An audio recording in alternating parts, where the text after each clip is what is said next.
भीष्म गीता में अर्जुन को भगवान भीष्म पितामह बाणों के सैया पर पड़े रहकर कहते हैं, अरे अर्जुन, 4 तरह का भोजन बेकार होता है। पहला, जिस भोजन की थाली को ठोकर लग गई वो नाली में पड़े हुए कीचड़ के बराबर होता है। दूसरे नंबर का भोजन, जिस भोजन की थाली को कोई लांग कर चले गया वो भोजन भ्रष्टा के बराबर होता है, गंदगी के बराबर। तीसरे नंबर का भोजन, जिस भोजन की थाली में बाल पड़ा हो, केश पड़ा हो, वो दरिद्रता देने वाला होता है। और चौथे नंबर का भोजन अर्जुन, अगर पति और पत्नी अगर एक ही थाली में भोजन कर रहे हैं तो वो मदिरा के तुल्य होता है। यदि पति और पत्नी एक ही थाली के अंदर बैठकर भोजन कर रहे हैं तो वो मदिरा के तुल्य है।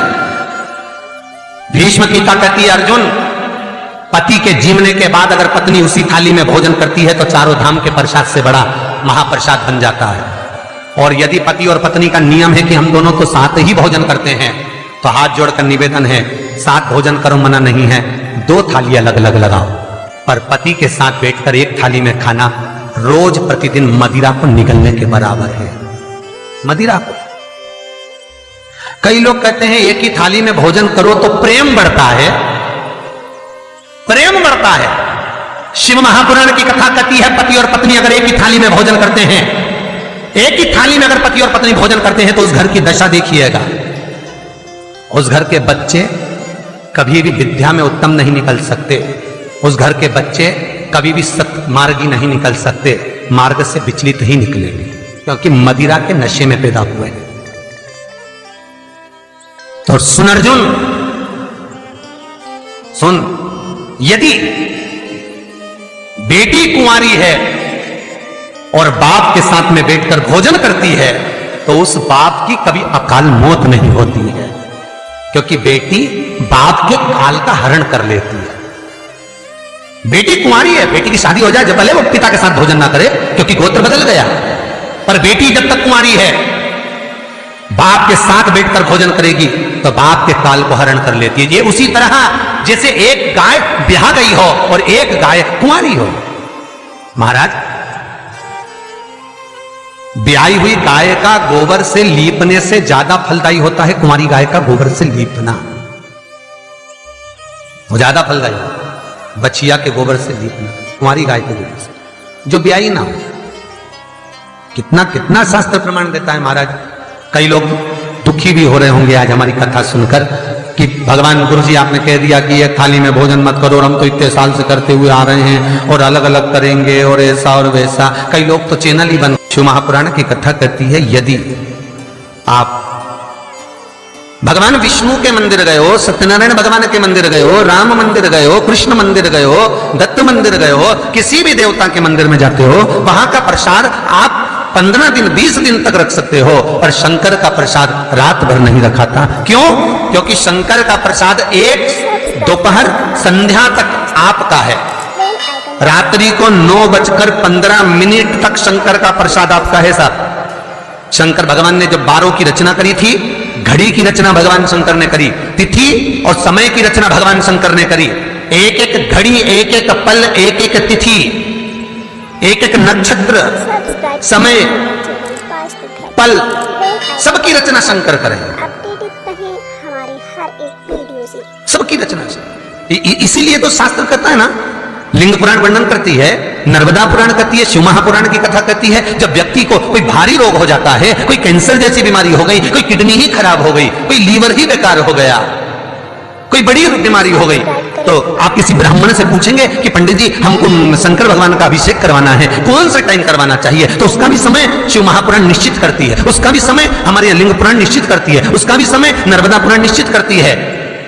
तो कुमार खंड के अंदर शिव महापुराण के वर्णन करा गया कि 9:15 रात्रि को कोई बीमार व्यक्ति का यदि उसके हाथ से अभिषेक प्रारंभ कराया जाए या उसके ही कुल का, उसके ही गोत्र का व्यक्ति शंकर का अभिषेक करता है और शंकर के नाम का स्मरण करता है, तो वो अभिषेक तो करे, साथ में जो मनोरथी है, यजमान है, वो महामृत्युंजय मंत्र का जाप करे, तो कहते हैं रोग समाप्ति की ओर आना प्रारंभ हो जाता है।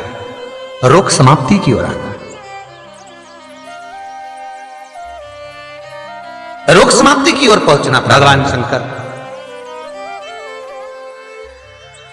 कि पावन कथा कहती है, एक कलश के अंदर महाराज दूध ले लीजिए, उसमें काली तिल्ली डाल लीजिए, थोड़ा सा आंवला, सूखा आंवला बाजार में मिलता है, उसको डाल दीजिए। बाजार में अगर बीला मिल जाए, बीला का फल, बेलपत्री में जो फल लगते हैं, बीला का गुर्दा, बीले के अंदर का भाग, अगर बीला नहीं मिले तो बाजार में सूखा बीला मिलता है, उसको पानी में गला कर उसको पीस लो, पीस कर उसका उपटन बना लो, पीस के उसको एक कटोरी में ले लो। उस उपटन को, जल के पात्र को, जो व्यक्ति घर में बीमार रहता हो या जिसको बुखार ज्यादा चढ़ रहा हो, उतर नहीं रहा हो, निमोनिया जैसी बीमारी हो, बड़ी से बड़ी बीमारी भी अगर आपको घेरी हुई है, तो आप अपने हृदय चित्त से स्पर्श कराकर, कोई पलंग पर पड़ा हो तो उसका हाथ का स्पर्श करा, जो स्वस्थ है उसके ऊपर से उतार कर भगवान शंकर को ले जाकर वो बीले का उपटन शिवलिंग पर लगा दे, और जो जल है वो शंकर जी को समर्पित करें। कौन सा मंत्र बोलना है? उस मंत्र का स्मरण आप सब प्रेम से करें। ओम, जितने टीवी के सामने बैठे सब बोलिए, ओम जूम, जा में ऊ की मात्रा, अम की बिंदी, जूम, सहा, सा दोहा की बिंदी, सहा, ओम जूम सहा, ओम जूम सहा। इस मंत्र का जाप करते हुए जो दूध चढ़ा देता है उपटन लगाकर, उसकी बीमारी, उसका रोग समाप्त हो जाता है। बहुत ध्यान देना, उसी चढ़ाए हुए जल को, दूध को, उस उपटन के भाग को थोड़ा सा ले आइए। जिस बच्चे को निमोनिया की बीमारी है, जिसका बुखार नहीं उतर रहा हो, उसके मस्तक पर लेपन कर दीजिए, हृदय चित्त पर लगा दीजिए महाराज। उसके बाद में उस बच्चे को वस्त्र से, गीले वस्त्र से पोंछ दीजिए, उस वस्त्र को झटकार दीजिए, बच्चे का बुखार 10 मिनट के अंदर उतर जाएगा।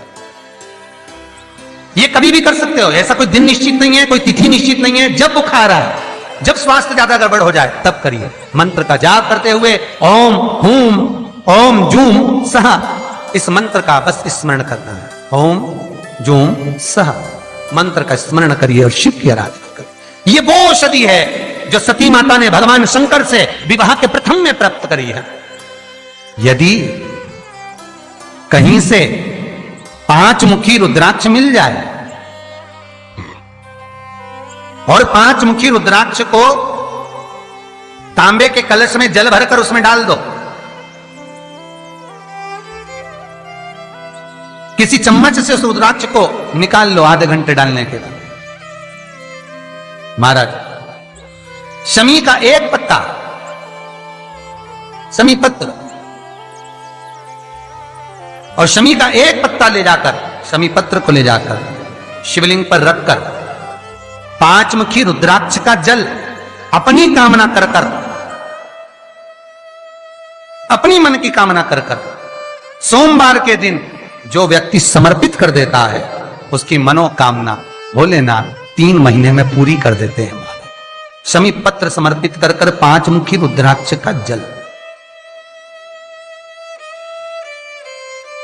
मनोकामना। और एक बहुत सुंदर बात वर्णन करूंगा। रुद्राक्ष को सिद्ध करने का तरीका है शंकर के शिवलिंग पर रखकर उसका अभिषेक करना और फिर उसको धारण करना। कई लोग पूछते हैं रुद्राक्ष पहनने का तरीका क्या है? शिव को समर्पित कर कर मंत्र का जाप, आपको मंत्र बताएं, उसका स्मरण कर कर फिर अभिषेक पूजन कर कर फिर धारण। एक छेदित रुद्राक्ष होता है जिसमें छेद होता है या छेद करा जाता है, एक बिना छेद का रुद्राक्ष होता है जिसमें छेद नहीं होता। जिस रुद्राक्ष में छेद नहीं होता वो कार्य में सिद्धि अधिक देता है, सिद्धता प्रदान करता है, वो खंडित नहीं कहलाता। बड़ा रुद्राक्ष उसमें छेद करा जाता है तो वो खंडिता का भाव आ जाता है, पर जिस रुद्राक्ष में छेद नहीं होता वो पावर ज्यादा देता है, प्रबलता ज्यादा देता है, सुख ज्यादा देता है। श्री शिवाय नमस्तुभ्यं, श्री शिवाय नमस्तुभ्यं, श्री शिवाय